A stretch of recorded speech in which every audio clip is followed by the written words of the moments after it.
Welcome to the Internet History Podcast. I'm your host, Brian McCullough. Before Snapchat stories, before YouTube, in the 1990s there were a select few who were experimenting with streaming video and interactive media on the web. There was Mark Cuban's Broadcast.com, of course, which sold to Yahoo at the height of the bubble and gave birth to America's favorite billionaire. But to me, the more interesting of these pioneers was Pseudo.com. Today we're going to talk with one of the co-founders of Pseudo.com, Dennis Adamo. Dennis is one of those .com OGs who's still doing interesting stuff today, and at the end of the episode we talk a bit about virtual reality and his latest startup, Space Out VR. But the majority of the episode is about Pseudo and the realities and practicalities of launching a streaming video and content company in the dial-up era. I had always been vaguely aware of the Pseudo story, mostly because it was one of those poster kids for .com era excess, a company that blew through a ton of money before going belly up, and in the case of Pseudo, blowing through a ton of money while being flashy, shamelessly self-promotional, and just, quite frankly, wild. It's really not an exaggeration to say that a lot of the public image of .com craziness, of excess, especially in New York, is due to the reputation that Pseudo.com got in the media. In the show notes, I have links to 2 articles from the time that will describe for you what I'm talking about. Since Pseudo is a little forgotten today, what I'm going to do is I'm going to give you a little more background than I usually do. I'm going to read to you a couple pages from the forthcoming book that will describe Pseudo. This is from what is currently chapter 11. And I'll start right here. Slashdot.org media critic John Katz said, quote, "If there's one thing New York is good at, it's hype. And if one company exemplified hype as a business plan, it was Pseudo.com. Pseudo was the brainchild of Joshua Harris, a technology early adopter who had previously founded the tech research company Jupiter Communications. Pseudo's stated goal was quite simple: to bring television online. To this end, Pseudo invested in studios and creative talent to produce dozens of different shows, about 240 hours of original programming a month, that it broadcast over the web from its Soho headquarters. The shows that Pseudo produced ran the gamut of subjects, from sports to video games to music to talk shows. Piggybacking off of Real Network's streaming media technology, Pseudo combined video with online chat rooms to create programming that was self-consciously interactive. The on-air talent mixed freely with the viewers who lurked in the chat rooms and often impacted what was happening on the air in real time. Like a public access channel on hallucinogenics, Pseudo claimed it was establishing an entirely new medium that would be like the second coming of television, but two-way and interactive, not passive.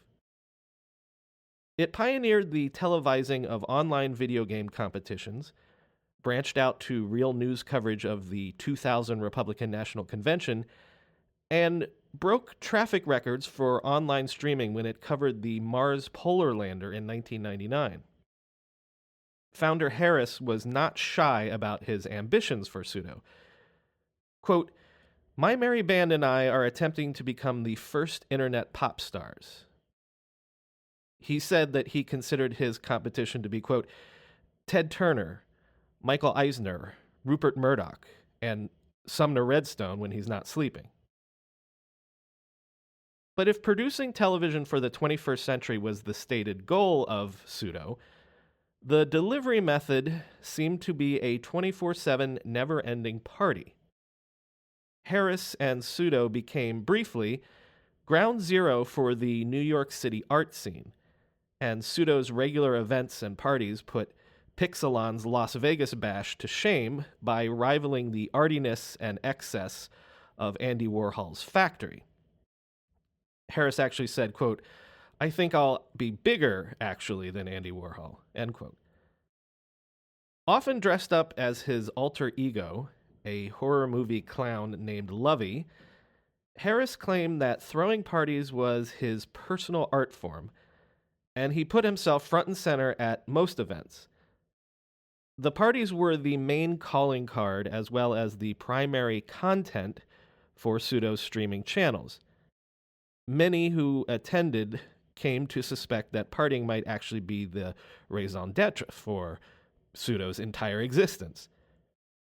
The Pseudo soirees featured DJs, poetry, and art, but also computers and video games. As a reporter from New York Magazine described one typical scene, quote, "A parade of performance artists took the stage, including a bikini-clad dancer with a fake dagger and blood, a fire eater, a bondage and domination act, and the mangina, whose act revolves around a fake plastic vagina he wears strapped to his crotch. Videos were projected across the wall. DJ Spooky, DJ Shadow, and others took turns spinning. And in the VIP room, black-clad female vampires served sweet drinks with names like opium," end quote. The raves and parties took place inside Pseudo's actual offices, the cavernous 3 floors of lofts at 600 Broadway on the corner of Houston Street. Pseudo employees would plug away during the day, producing the television shows like 88 Hip Hop, where a young Eminem got his first on-screen video performance, Justice for Brawl, and Cherry Bomb, and then roll their computers and cameras into the corners in order to make room for the night's festivities. The line between work and rave was so blurry as to be actively ignored. It was apparently not unusual to discover Pseudo workers having sex out in the open. Food and alcohol flowed freely at all hours, and drugs were commonplace. One Pseudo executive producer remembered, quote, 6 p.m., that's when you could smoke weed. At 6 p.m., the intercom would light up, code green, and we'd run down to the 3rd floor and just smoke our brains out and then go back up to work, end quote. Pseudo paid for more than one employee to go to rehab when unspoken lines of decorum were crossed, but that didn't mean that partying slowed down. Indeed, as the turn of the millennium approached, Josh Harris intensified the orgy. For the entire month of December 1999, he hosted a no-holds-barred blowout called Quiet, where freeloaders were invited to crash in futuristic millennium capsules, tiny living pods that were glorified bunk beds. Once inside, none of the revelers were allowed to leave for the entire month. Food and drink were provided for them, but they also had to agree to be monitored at all times by video cameras installed in every bunk. The stalls around the communal toilets were removed, and the only shower was inside a transparent geodesic dome in the middle of the room so that everyone could watch when you needed to bathe. One gossip writer for the New York Post dispatched to report on the event said, quote, "I remember that some exhibitionist fat guy with a really tiny penis started taking a shower while dinner was going on. The food was quite good, but I couldn't really enjoy it because some half-naked people who seemed to think they were very important kept dancing on the table," end quote. Quiet, also sometimes referred to as We Live in Public, which I'll talk about in a second, was a true end-of-the-millennium bacchanal, all funded by Harris and the more than $25 million that he was able to raise from the likes of Intel and the Tribune Company, ostensibly to turn Pseudo into a broadcaster for the 21st century. At its height, Pseudo was burning through $2 million a month, producing videos, throwing parties. It all seemed to be similar sides of the same coin. Pseudo deserves credit for being the first to serve the micro niches of content and interest that now regularly find an audience on sites like YouTube. The first content site to actively court what we call the long tail. And indeed, Harris's instinctive obsession with voyeurism played into the cultural zeitgeist that gave birth to reality television. Harris would state prophetically, quote, "I made a deliberate decision to live my life in public. Someday we're all going to." But it's hard to say where the partying stopped and a true, serious business began. And that's assuming it ever was a serious business. Nearly a decade later, Harris would declare to the New York Times that, quote, "Pseudo was a fake company," and that the whole thing was, quote, "a long-form piece of conceptual art." Wild story, huh? So as I mentioned, a documentary about Josh Harris and his art experiments came out a couple years ago. It's called We Live in Public. There's a link in the show notes. But also you can rent it now on iTunes if you're interested. It's actually really quite good. As I say, I had only been vaguely aware of the Pseudo story before this project, but in researching for the book, I've gotten a fair bit of affection for the whole Pseudo project and have become a bit obsessed with preserving at least its legend. Josh Harris and Pseudo, whatever you want to say about them, they may have been out of control and definitely before their time in a lot of ways, especially when it comes to things like broadband and technology in general. But I really think they were onto something. Ideas that have panned out in real, tangible ways in our modern life. So, saying all that, I am super, super thrilled to have Dennis Adamo on the show today, a guy who was there from the very beginning who can tell you the whole story. So please enjoy this conversation with Dennis Adamo. Dennis Adamo, thanks for coming on the Internet History Podcast. Thanks for having me. I believe I always like to start with people's educational background. Sure. You might be the first person that was a fine arts major in college. Sure. At sure. NYU? That's right. And it's interesting because when the digital for 1.0 rolled around, to me it was a natural evolution after having a background in art history and looking at humanity from 8,000 BC to contemporary times. I felt that this was an extension or an evolution of human expression, thought, and culture. So, well, because correct me if I'm wrong, but in the 80s into the 90s, video and multimedia are things that art students and artists are starting to experiment with in a big way. Yes, that's very much so. And, while I was studying art history at NYU, I studied with some of the most profound and famous professors of art history. And a lot of our argument in the academia was around whether or not photography is considered art versus painting and sculpture. And those were the arguments then. At the conclusion, when I graduated in 1994, already the discussion of digital photography was very much front and center to these comments, and these forms of pixelated kind of colorized images and installations started popping up in the underground art scene. So. You go to NYU after you graduate. Is the goal to be an artist? Do you get into the art scene? As it were? So that last semester I worked for Christie's, the auction house, and I was a viewing associate at Christie's East. Like I handled the Barbra Streisand sale, and what I realized that I had a long, hard road to make a career in the art world because basically, as an outsider, I was also an art critic. I had been published in an art catalog for the Colby College of Art. I used to write about an artist called William Rand, and I was also being mentored by René Ricard, the famous contemporary writer for Vogue, who discovered Basquiat and so forth.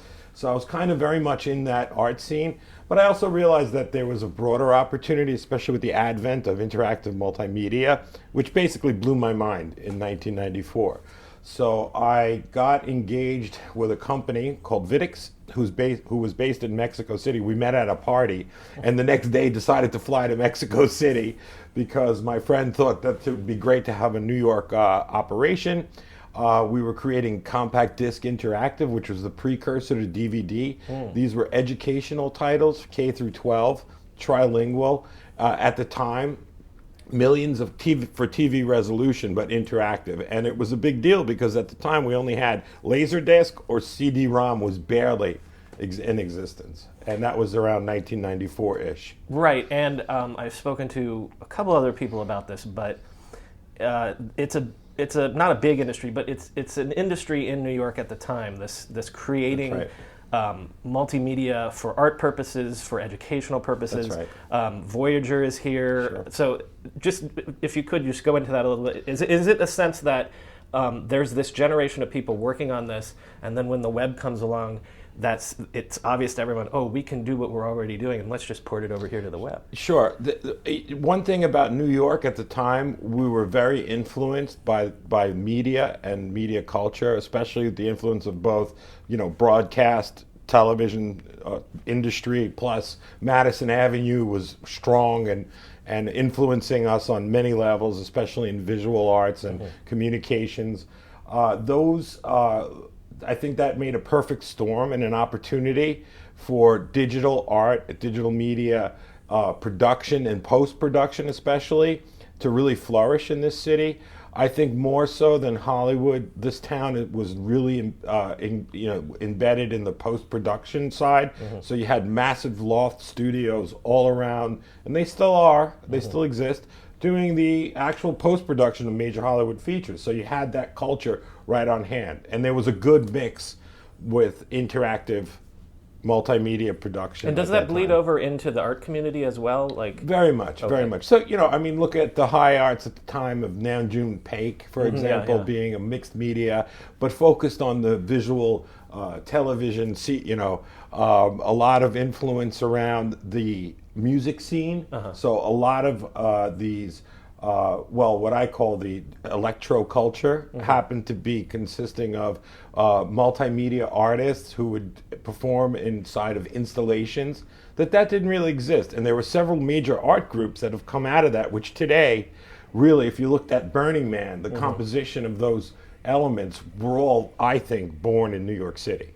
And that was in the time of the transformation of Brooklyn, Williamsburg, from an industrial catastrophe to this thriving art scene. Dumbo, as it all moved out of Soho. Right. Because, you had the postmodern era, which basically destroyed creative culture between the AIDS epidemic, between the economy falling apart 3 times. I think 1987 was the first major crash. Well, that basically wiped out the whole gallery scene and caused that all those artists to basically pick up because rents became expensive or unbearable. There was not enough transactions because I was actually working for an art gallery as a consultant as well while I was at NYU. And everything leading up to this digital boom in New York really had to do with a couple of declines in the contemporary art scene and market in New York City, especially downtown. We're Midtown and Upper East Side were still very much the bastions of the financial, wonderkind or yuppie culture. But here we had, below 14th Street, we had this major influence of media, art, entertainment, and again, all these facilities focused on post-production. And then, you're having universities like ITP program at NYU, including the Tisch School of the Arts, just churning out, thousands and tens of thousands of super motivated young generation of multimedia artists who are fascinated and really experimenting quite often with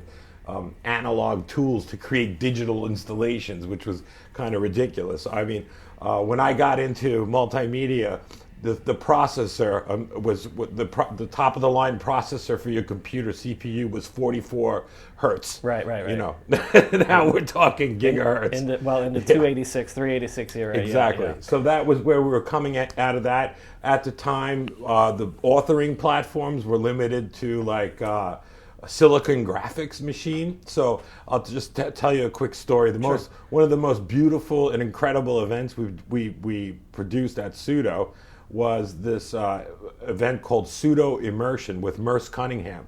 And actually we borrowed from a studio, we borrowed a silicon graphics machine with a robotic monkey, which was basically a real-time robot that Merce was able to manipulate, and his dancers throughout the space were following that 3D model.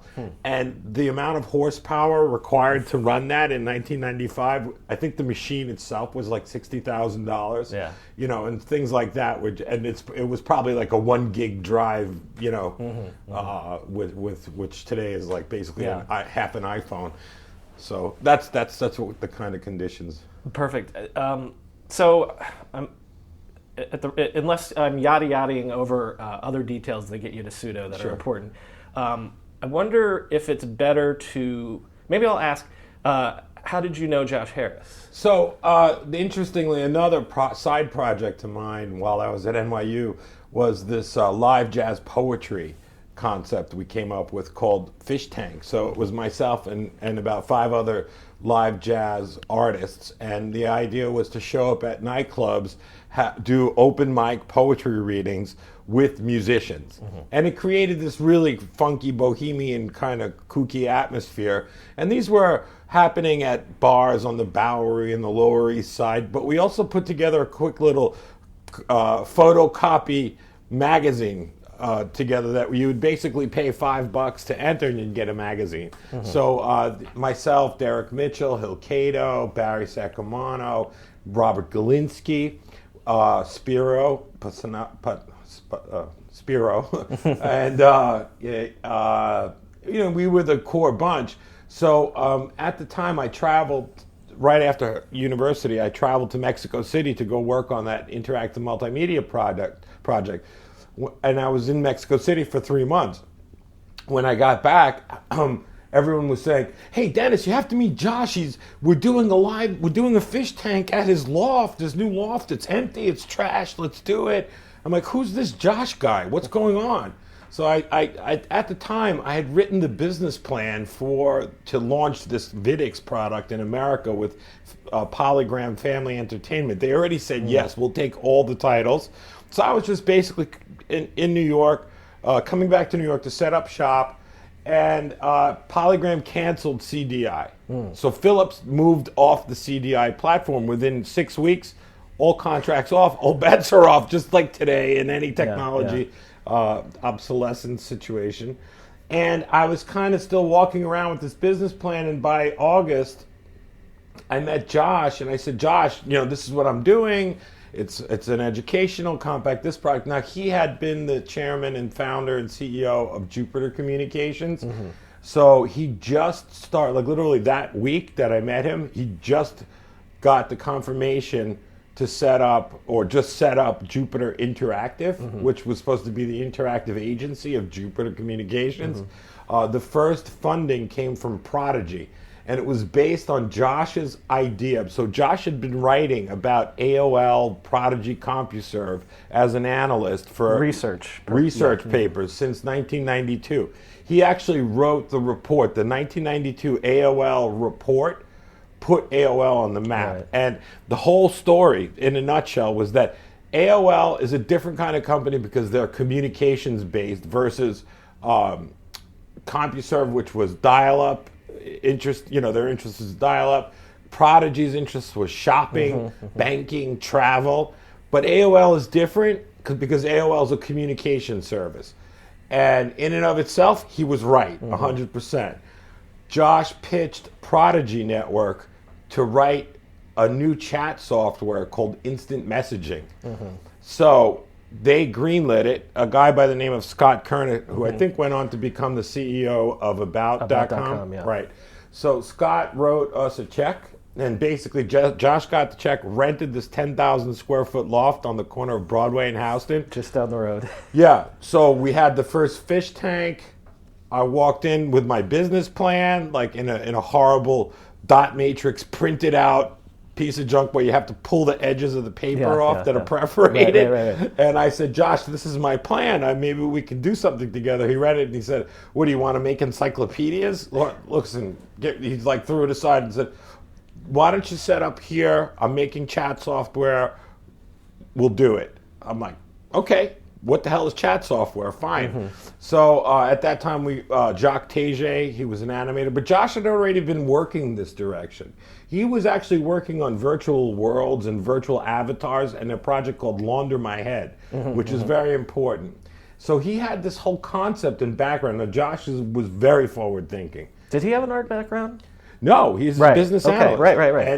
And you know, he had a deep interest and passion for art because he felt that art, in his genius, he felt that art was the answer for his expression. Little did he know he should have focused on business because he basically, through his analytical work, invented eBay, the auction platform. We built something called Betty, which never went live. He defined what AOL was and became the number one company in the world at the time. Right, and Jupiter's a successful company as well. well. Hugely successful analytics company. This multiplayer, multi-language, multi-user world type of thing. He invented that. Forget about like other virtual palace or whatever. Josh was already there with Launder My Head. He had rendered full-blown 3D animations to show his concept, and he pursued this all the way up until about 2009, I believe. But that's another whole chapter. But so anyway, coming into Josh's world, basically my deal was, look, this is my company. I was planning to found this company. He's like, okay, what are your terms? And I'm like, I want 35%, and I'll execute as, vice president or executive producer. Push came to shove, I ended up with a piece of equity. At the end, it was around 12%, but I was the executive producer in charge of the pseudo sphere. So it was chat plus all the kind of development around the chat, meaning chat management, administrator, chat groups, then all the content, bulletin board content, then all of this, all the concepts of the shows came from Pseudosphere, which was Pseudo 1.0, where we had live jazz poets doing animated 8-bit, 8K, tiny little 2400 baud friendly downloads to your Prodigy interface, and then you'd be able to enter into a chat room or a bulletin board based on that. We were big fans of multiplayer gaming, so we had Doom running 24/7. We actually built a huge Doom room with gaming pods. That was also part of the chat culture that we created. But basically, once chat went live, we were making more money than CBS per hour on Prodigy. Because Prodigy is giving you a cut of the hourly fees. That's right. We were taking a royalty, 35%. 30% of $2.95 an hour. Right. Our billing was like $750,000 a month.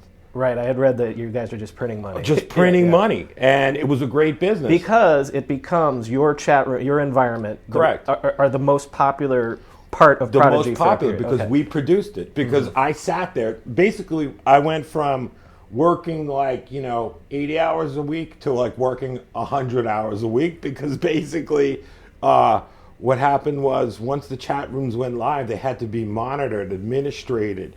We had tight rules with Prodigy around protection. At the time, the other content streams that were out there were Usenet groups, and you can only imagine the horrors you would find in Usenet, alt.suicide or alt.kitty, whatever. So we were monitoring all of that, making sure that this wasn't influencing. Is this, because I've spoken about this before, how it's almost like AOL ate Prodigy's lunch because AOL was a little more loosey-goosey and Prodigy was so concerned about cleanliness and things like that. That's right. Well, you had IBM and Sears behind Prodigy, and AOL developed around No, we're more like a phone company. We don't want to listen to what you're saying, but we want to facilitate this conversation. Right. Prodigy was saying, guys, you cannot do this on our network. You cannot have married and cheating rooms. Right. You can have like married by men or married by women or looking for this sort of thing. So, but we had hundreds of thousands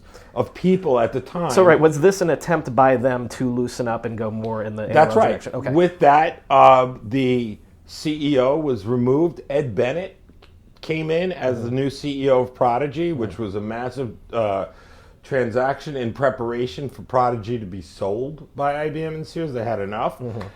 And then Netscape came along and just kicked and ate the lunch, basically, of, Mosaic was there, but it wasn't really being used. Netscape packaged the browser. Netscape 1.0 opened up the graphical user interface to the World Wide Web, and that was it. Everything had to change, and we had the vision. We had everything kind of lined up immediately. So the first step, and this was a preparatory thing that Josh insisted on. So Josh's like meditation zone, and the reason why we worked together pretty well for like almost 2 years was because he would basically zone out into TV. He was a television addict, and he was a radio addict. He was kind of like, even though a very high-tech guy, he was very simple. And he would just listen to the radio and watch TV all day. And basically, you had to kind of like sit with him, and he would come up with some idea and be like, yeah, we got to fix this. And there's no drinking, no drugs involved in that conversation. This was like, he was kind of coaching me as the executive producer, but at the same time, I was bringing in all this talent from the art world. So that was a great synergy. So I'm the one that introduced all of the artists that eventually became part of Pseudo Radio, which eventually became part of Pseudo Studios. For me, those days were pretty incredible. At the same time, Josh was adamantly against any kind of like official marketing. So Josh basically was called the brilliant PR weasel by one of the PR agents. This woman Lydia, she was fantastic. She called him the brilliant weasel because he knew through his work with Jupiter Communications, how to basically get the headline in every single move and angle of any technology, anything. He was the go-to guy, and he would always get his 2 cents in about what he's doing with Pseudo. And then Pseudo, we became Pseudo Programs probably like 6 months into the business. When we launched our Pseudo Chat, we just officially became Pseudo Programs, Inc. And real quick, I had read that the Pseudo, the name, comes from Minitel? Yeah, so that was the whole thing. That was another client, France Telecom. By the way, all of these companies would come and visit us and spend time in our offices. It wasn't all just crazy artists. We had France Telecom, we had the AOL guys, we had folks from Penthouse coming by constantly, people from all kinds of different corporate, big media, NBC, ABC, not only news, but also the entertainment folks would come in, and we were kind of, having these mixers constantly. And then the epitome of it really was these parties we used to do. So I produced the first 18 parties, and that's probably what was my end. So imagine this: Broadway in Houston, right, Saturday night or Friday night, with a line of 4,000 people trying to get into our parties from 2 entrances, with fire trucks, police, inspectors from every angle. I'm like doing a tour of the fire safety. We had fire retardant. You know what? Let me lay the groundwork for this. So Josh owns an entire floor of 600 Broadway. 600 Broadway. So it's a huge building that's just a loft space. Giant, empty, dirty, rotten loft. And he lives there, but then also that's where the business is based? Yes. Okay. So we basically, when we started, the walls were crumbling and everything was crumbling. So what we did was we re-sheetrocked everything ourselves. Built Josh a room in the back with a shower, basically. and just got operating like that, basically. And at first it was 4 of us, then 6 of us, then 50 of us. And then eventually you take over other floors. We took over the 5th floor. That place was a medical supply company that got raided by the postal guys one day. So one day at Pseudo, all of a sudden you got masked, armed police with guns, postal police, running up the stairwells. We're like, whoa. People are throwing their weed in the toilet and stuff like that. They're like, oh, no, it's downstairs. We're like, oh, is that floor available? We're like, sure. We call the landlord, book that floor. Yeah. So we had 2 floors, a 5th and 6th, and then eventually took over the 3rd floor in that building. But also in that building was Jeff Koons and Mark Kostabi. So they would, Mark Kostabi would stop by. We didn't really see Koons. I think his helpers were in that studio where he'd make some artworks. But he was too lead. But really, the first years were really about, experimenting. But moreover, what was going on in the scene was this transformation from analog to digital. So now you would drive around at night and see analog recording equipment sitting on the trash pile.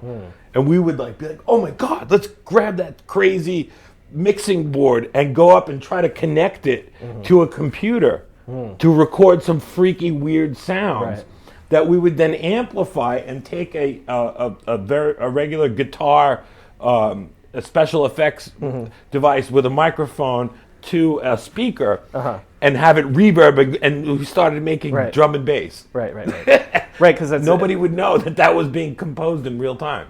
The rave scene is a part of this time. The rave scene is booming, and we were in the middle of it. We were bringing the top DJs down. So, we were part of the electro culture I mentioned, but it was more like these different art groups and segments. So you had, ambient, ambient, then you had jungle, you had drum and bass. Then we had glam rockers. Then we had all these kinds of karaoke players, like Madonna night, and we invited 25 Madonnas to show up. And okay, you know what? Okay, I want to come back to the parties, obviously. Yeah. But can we get into what you're producing? You mentioned you're the producer. Sure. Okay, and I even want to do this on this level. So this is 94, 95. Right. Putting multimedia on the web in this era is not really possible till Real Audio comes along? Real Audio was the first instance that we launched with the launch of Real Audio was the launch of Pseudo.com as we knew it as a internet radio station. Before that, we were recording on WEVD. We had an hour at 11 o'clock on Thursdays. Everybody would do a segment. We would all show up at the EVD studios on Broadway and 7th. And but we got the rhythm going, and then all those the spoken word artists that were part of our in-house artist group were the regulars. But that's where Josh and I started having a fallout, because I, as a producer, was going celebrity and brand driven.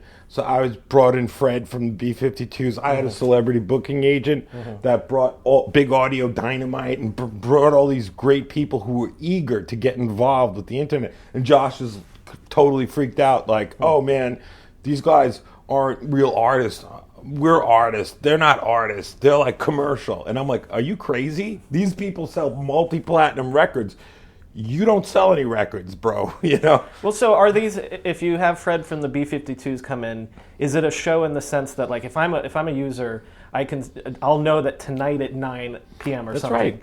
I'll be able to hear Fred do whatever Fred's going to do for an hour. That's right. It was a talk show. So Yeah. it was more talk show to variety talk show. But it's also initially. artists performing. Right. Okay. That was before we got into the little themes. So then people would do a show called Cherry Bomb. A girl named Janice Earlbaum would do that. And she was a great artist. And she would have her subjects. Judge Cal, who passed away, would do his Cal weird high weirdness. And he was hacker guy. Judge Cal, we'd call him, was his tag. So they would all have their shows. But again, that's where the fallout was. I was on tour with Metallica. These guys were on tour with Tompkins Square Park, junkie artists. And I was just different format for me. So your vision, I hate, this seems like a dumb word, but is to you're formatting essentially channels. That's Correct. what you want to do. Correct.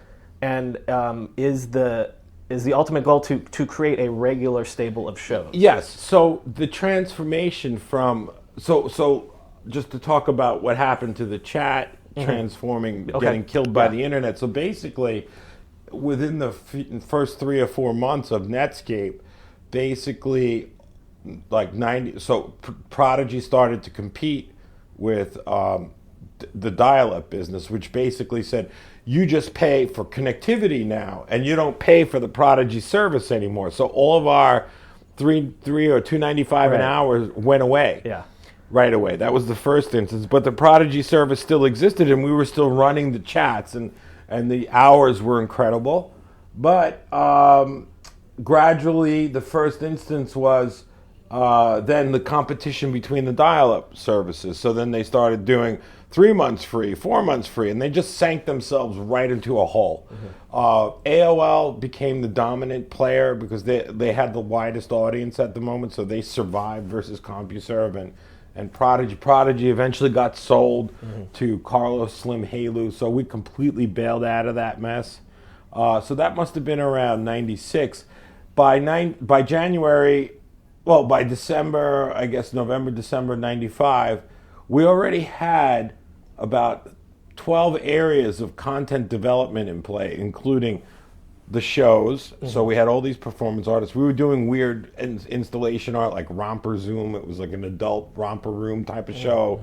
Just experimental TV stuff. We had the guy who was a producer of Pee Wee Herman, Peter Rosenberg, stop by and help us organize some things. And then we were developing all these shows because Josh's idea was that we're like Disney. We're like Disney of the future. And we're going to have a studio and we're going to be producing all these micro brands and micro economies. I mean, I'm saying this now, but at the time we didn't know what a micro brand was and this sort of thing. We didn't know about user-generated content.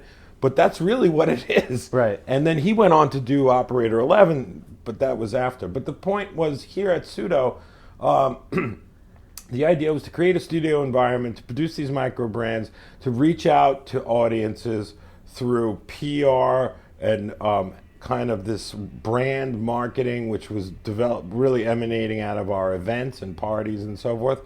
But that was also a critical mistake, because had we done traditional marketing, we would have been as big as broadcast.com was and sold for $5 billion early on. Okay, I was going to ask you, is there anybody else doing stuff like this at the time? So so you had Mark Cuban. Sure. And he just came out and basically very simple idea with broadcast.com. I tell you the truth, I wasn't even familiar with any. He may have had a few small licenses to mainstream content. He would cut deals with individual radio That's stations. Right, exactly. Right, to just broadcast their existing. Exactly, which is what I was striving for, but Josh wanted to go with this original content creation mechanism, which really requires a lot of babysitting, a lot of dispensable budget to experiment with what's right, and a tremendous amount of marketing to build these brands. It's like but Cuban did the right thing. He aggregated, sold out. The other side of it was this community of agencies that popped up, like Razorfish. Right.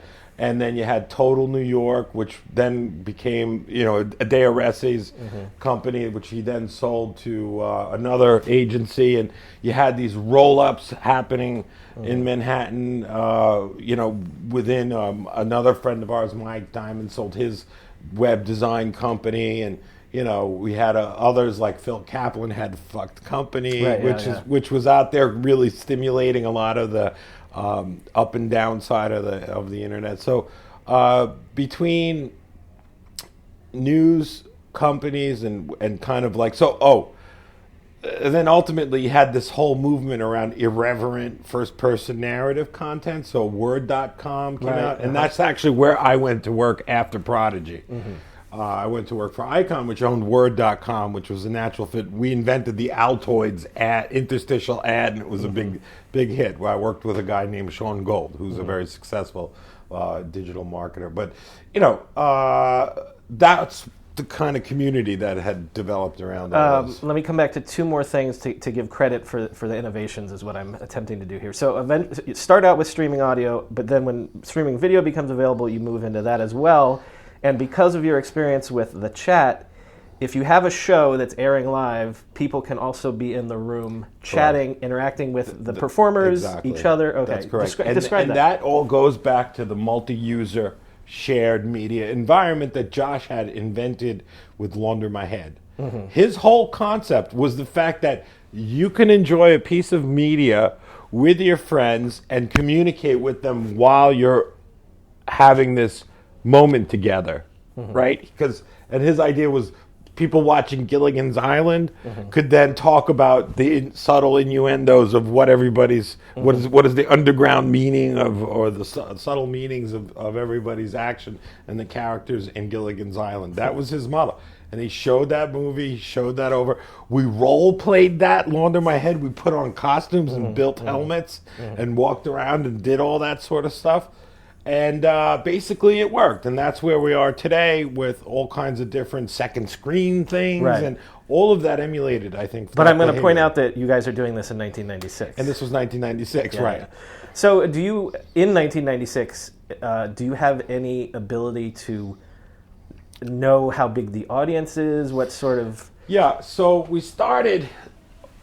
that was part of the problem. A lot of mainstream branded content came into the market, which I think caused Pseudo to kind of fall behind in terms of its unique users, because the whole web was starting to get structured, especially around the advertising side of it. So you had metrics that needed to be followed. No one was paying attention. I left. I was the only guy that cared about that stuff. So I would know how many chat rooms I have. I know how many simultaneous chats I had logged in. I know who's, getting blocked, and if this, I know everything. Basically, I was the god moderator, But after a while, no one was paying attention to that, so they were focused on the art, and the art was just not a business at the time. And so, just to kind of put that into perspective, the behavior was there at a core level. So yeah, these shows turned into video streams.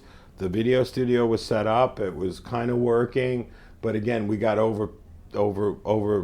stepped over by a lot of mainstream content and a lot of content aggregation. Even companies like Yahoo moved from search to content. So it was really hard to...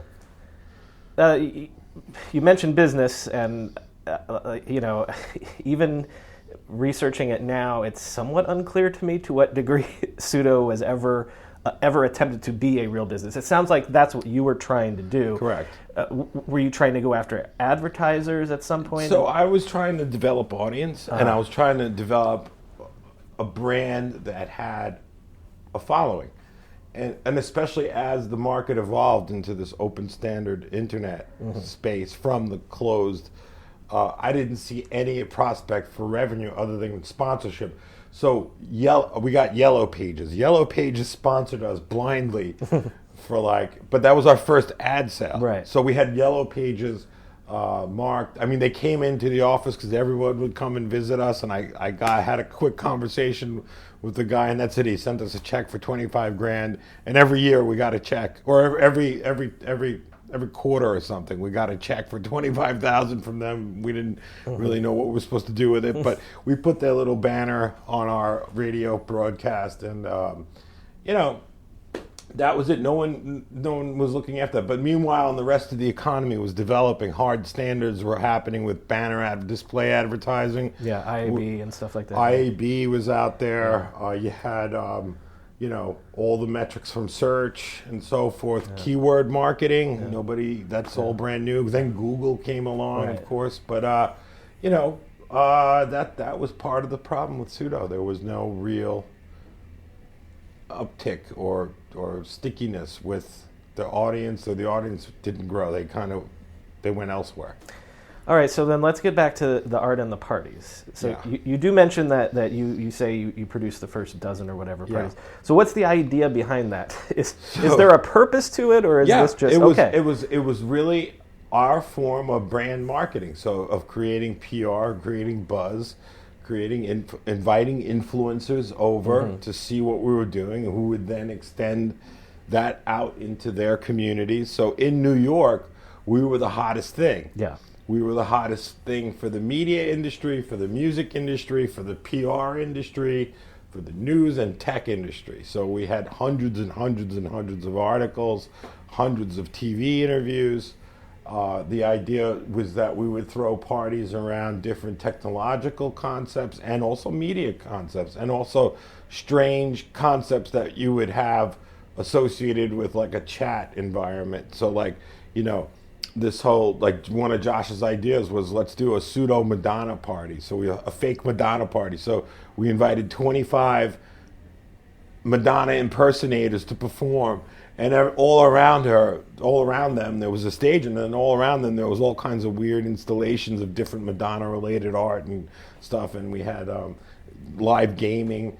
Other ones, we did a party called Overstimulation, which was 24 hours of VR. And this was in 1995, before there was VR. We had VR pods in there with those giant helmets on, and you'd get the really polygon kind of weird Dungeons and Dragons looking experiences. And we had events around with Merce Cunningham, so merging high culture, avant-garde, and digital was a great thing because that also brought us credibility. We had all the museum curators there. I remember meeting people from all the foundations of New York, you know. So, and we were again stimulating that, but we were also spreading the Pseudo brand, and it became such a major event to be at. You know, it was the leading place to go or to be seen. And just for that moment, so maybe 1995, 96, those were the years of 94, 95, 96, where it was really just unbelievable. And then it all concluded with Josh's underground experiment, but I'll let somebody else tell you about that because I wanted nothing to do with that. Right. I was already way out of that loop. Yeah, you leave in 96. 96, yeah. So... I went corporate. Right, and so maybe to the extent that you can comment on this, afterwards into the height of the .com bubble days, was there a sense that the parties took on a life of their own, and like what Pseudo was trying to do sort of got lost in all of that? It got muddled because it hadn't grown. It became overwhelmed with Josh's ego and not his ideas. So everyone was a Josh pleaser. And I was the only one at the time, early on, that was like, no, we're not doing that. That's stupid. But everyone else was like, okay, Josh. So you ended up with this bizarre freak show circus of different kinds of talent colliding, getting into fights. There was all kinds of artist problems, and these people were like mixing oil and water. Leading up to this, so Josh basically ran the company into the ground. And the other part of the business problems from 96 to 99 was, quite frankly, the management that was brought in. So Intel and Microsoft and a few other major investors. I think the total raise was like $32 million. So wait, initially it's all funded by Josh himself. By Josh. And the Prodigy money. The Prodigy money and the revenue. Right, okay. And then, because it is the .com era, and you guys seem to be some of the pioneers in That's this, correct. In this field, so you're able to raise millions of dollars from people like Intel. So then we hired an MBA, a guy named Tony Ansis came in, and he took care of it. And then I forgot who the first funds were, but I think the first tranche was like $8 million. Then we did another $21 million, and those funds funded the expansion. So we also then expanded over to another address in Broadway. You know, I was out of the loop at that point. They also brought in this guy Larry from National Geographic. I was against that. I was like, why do you have this guy here? And then Josh Borman, I guess his name was, from CNN. I'm like, why is he here? Right. And then, I'm like, we're covering the Democratic National Convention. I'm like, who the heck cares about? I was in the background already. I wasn't. I was just kind of like trying to put my 2 cents in as a shareholder, but I had no intention of pursuing that stuff. So in the end, was it more? Did it end up being more of a weird art project / experiment than a business? Or Yeah. did the business get lost? Like, what, in the end, what's the... Well, first of all, there was no audience. There wasn't enough users to support any economic model, so there was no revenue, zero, because that was just completely overlooked. And unfortunately, you know, at the time, you know, metrics like viral growth and didn't really exist, but if Pseudo had 100 million followers, yeah, that would have been a business, but there wasn't already when people were looking at those metrics. So there was no way the company could IPO. And we were one of the first ones to implode once the CSFB fraud thing started and Pets.com realized you can't deliver an 80-pound bag of dog food for $20. So, you know. It's funny, I just spoke to a founder of a different pets company, and he's insistent. He's like, that's a myth. That's a myth. We had that solved. It's a myth that you couldn't economically ship dog food. Anyway. Yeah, so, you know, it's come to the realization that a lot of this hype was all hype. We got caught in the middle of that. So the exit for us was an IPO. I think whether it was Deutsche Bank or somebody had us already mapped out for an IPO with no revenue. Impossible. And that was what happened to Pseudo. It fell by the wayside because it never worked on the audience, and it wasn't that compelling compared to the other guys. But at the same time, even when you watch it implode, is there still a sense in your mind that, oh, somebody's going to do what we were doing someday and make a lot of money? Yeah, well, exactly, and it's called YouTube. Yeah, and it's called guys who knew who focused on audience, who focused on high quality user generated. You know, didn't even focus on the user. Let the users generate themselves. That's what YouTube was really doing. You know, let people post whatever they want. Why do you have to try to direct people? People are okay. You know, all they need is a little simple mobile phone camera and they're done.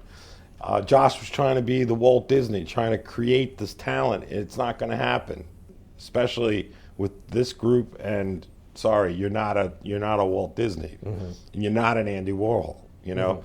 That whole art angle, I mean, I brought that. That was whole my collective. And you can ask anybody that most people of that became part of the stable of artists and directors and producers were all people that I had brought in because I thought that they were important for the parties. But Josh felt that he can kind of control them and curate them and express his art. You know, I don't know what, that's just a total downward spiral. He was trying to be the Warhol in the factory scene. Exactly, but he was far from it. His paintings were like, he would paint and they were the same quality as like Adolf Hitler or something, you know, like horrible watercolor. So we would be like, yeah, okay, buddy, you just stick to your day job. You know, but at the same time, we had built a reputation and, you know, things had potential. So, I mean, again, I was looking in from the outside already. I had my shares. My ending there was a political assassination. I was forced to resign. Forced to resign by a bunch of folks who were basically intimidated by my presence and I was forced to resign by going to rehab because I was completely shot at the time, too. So I admit that. I did that on my own just for health purposes. Was there a big drugs culture in the company at that time? Well, I mean, Josh wasn't really a drug user, but people, you know, used marijuana regularly at the job. I didn't, you know, I'm no one to talk, but hard drugs, not necessarily. You know, it was more about, for me, I was frazzled just from the time and, you know, drinking and late nights and long shifts and coke and whatever, because I was doing the celebrity thing. I was walking around with the raver gear, the raver people, and the whole spiel. So that was what was going on. A guy said to me once, I asked him the difference between East Coast tech and West Coast tech in the 90s. And he said, West Coast tech, there were no drugs. East Coast tech, there were drugs. It was all drugs, yeah. Well, I mean, there was a major drug scene. Yeah. But it was because of New York. New York is a major drug scene. Right. I mean, there's no way out of it.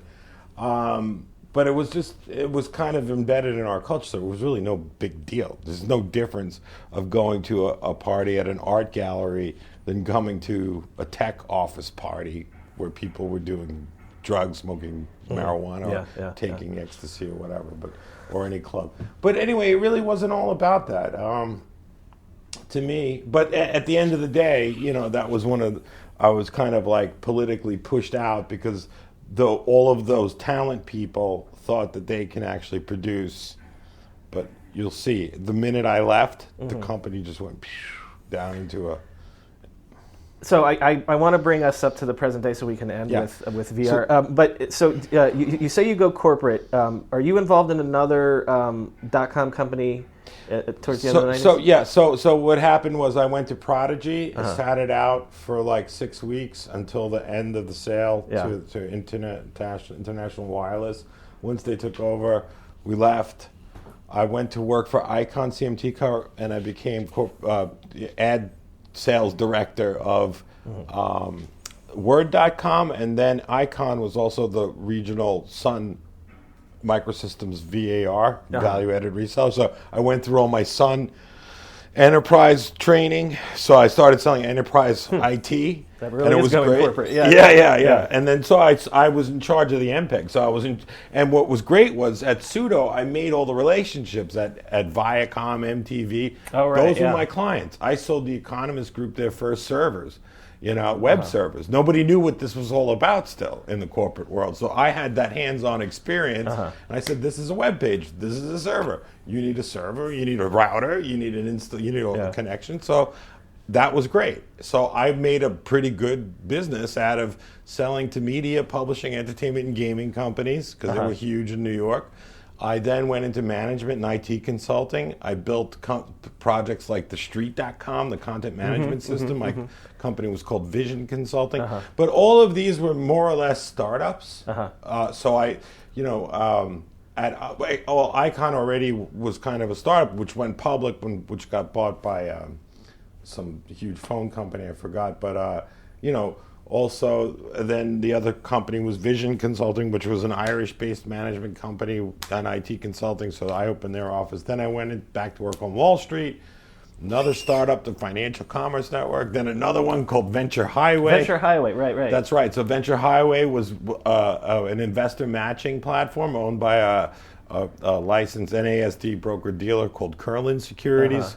We raised $16 million there. That one got bubbled out hard. I think we had we did one transaction before we were supposed to receive another $27 or so million. Sounds a little like Angel List, maybe. It was an Angel List, but we were advertising on Bloomberg, attracting accredited investors for interested in private equity. So we had a great site. We got Forbes Best of the Web. So again, taking all of those kinds of principles and design and interactive multimedia carried me all the way into the corporate world from crazy Pseudo. So basically I was able to move on, and I worked on other projects. You launched a bunch of stuff in Russia? That's right. So I spent 14 years in Russia. Wow. I just actually got back in 2014 roughly. Well, I was married, so 2 years traveling and then 12 years living there consecutively. So there I was director of global business development, in charge of Russia and CIS for Yahoo in a consulting capacity, but I was like the Russia guy. So I built Yahoo.ru. So I was in charge of product development, corporate development. We were trying to do mergers. For 5 years, I wrote a business plan every year, estimating the cost of Yahoo's entry into the market, which then, by the time it got to like $600 million after Yandex's IPO, it was too much. Project canceled. I went to then work for LG. I was the director of digital marketing at LG Ad, the internal agency. So I was there for like 2.5 years. And then I moved back to the U.S. and started Space Out VR. Okay, so I want to learn about Space Out VR specifically, but I want you to tell me VR is a thing now, right? It's a mega trend. Okay. And are we at the point of... So you're going to love my dorky point of reference. Handheld was going to be a thing forever, from the Newton through early Palm to... But it took till 2007 and the iPhone for it to really... That's right. Where are we?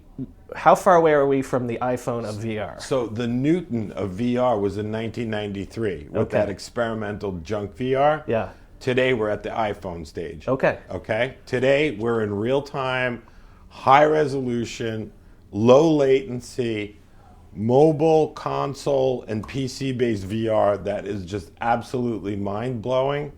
And there's a huge race to produce massive amounts of content and entertainment, games, productivity tools, telepresence, travel. There's just so many implications. Sorry, I'm gonna edit that out. Yeah. So it's wide open at this point. It's a Wild West. It's a Wild West. Who's going to create the VisiCalc for VR? Who's going to create the Facebook for VR? This is all still open. This is still open, still battling, still brewing. It's not even a battle yet. So, for example, we've been around for almost 22 months operationally. Our company was originally called Daydream VR, and we renamed to Space Out VR.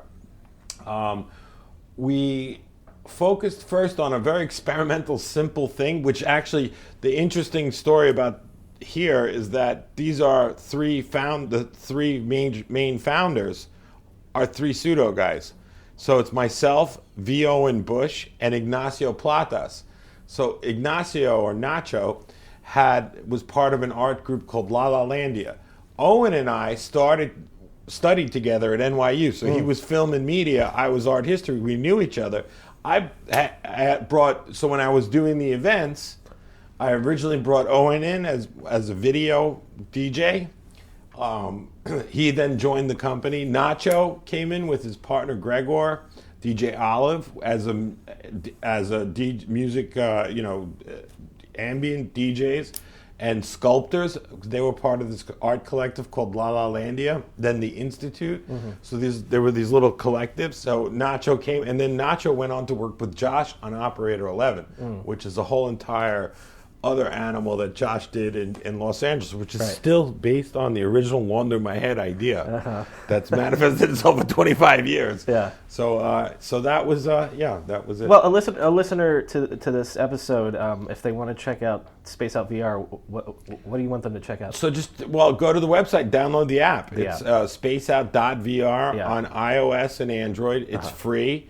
It's a sociable, personified VR app that's powered by artificial intelligence, which creates a personality profile based on your social graph, which extracts keywords and has makes content recommendations and populates your space station based on your VR persona, which you then share with other people. You can leave comments. You can keep curating it. You can then also take part in our games. We have a teleportation system based on Google Street View VR, a game called Headbangers, and a music virtualizer, and a Facebook photo browser. So these are all the core functions. So if we look back, we can look ahead. Because basically, VR is at the stage where it's now a full-blown mega trend. 2 final questions. Almost 25 years after participating in your first startup, what is it like to be doing a startup now? It's great. I today, with all the experience, after 10 startups, after raising in excess of $50 million and still not having my unicorn $1 billion exit, I'm enthusiastic. I'm psyched. I'm pumped. So are my partners. Having fun. We're having so much fun. We get to wear all these little space buttons and stuff like that. We talk to aliens because we have a great brand, and it's just a lot of fun. And it's so great to see these next generation of, like, say, our interns and young programmers getting involved, because we have a whole intern program with RPI, Rensselaer Polytechnic, and HVCC in Troy, New York, because we're part of Startup New York. So now we're using the government programs to actually develop startups. It's amazing because they get it. They get it right away. They're like, oh man, this is cool. Like Snapchat, that was cool. That is their primary platform. Look at the IPO. It's great. We see this as that next generation. When was the last time you heard from Josh? So we pinged each other once. I see him he's on Facebook all the time. He does these little weird, tripped out kind of episodes. I don't know, they're kind of episodes of his crumbling deterioration of life, I guess, I think. Maybe he calls him, he's self-diagnosed psychologically impaired or something. But again, that's all in his head, I think. He's living somewhere in Vegas in the Fremont district, purposely, I think. He puts out these episodes that are kind of like him waiting on a bread line. All of a sudden, he got 4 aces or something. So I think he's just playing poker in Vegas full time, and I think everything else is just a hallucination. But he's available on Facebook. Josh Lovey Harris. Lovey, the character Lovey the that clown, he's been playing for. Which is a horrible thing. But actually, he, again, tapped on another trend. Did you see the horrible clown? Yeah. The clown thing, that was Josh. Yeah. You know? He's clearly tapped into the zeitgeist, or has been at various times. Yes, very much. In a profound way. Dennis Adamo, thank you. Thanks for remembering all that. Thanks for helping me keep the dream of Pseudo alive into new generations. But also thanks for sharing a really interesting career. Thank you. Appreciate it. If this is the first time you're listening to this podcast, please subscribe to us on your podcast app of choice. There's plenty more great internet history where that came from. And if you're a longtime listener, then you know what to do to help us out. Rate and review us on iTunes. Because iTunes gives credit to reviews and ratings, and the more great reviews we get, the more people will discover us.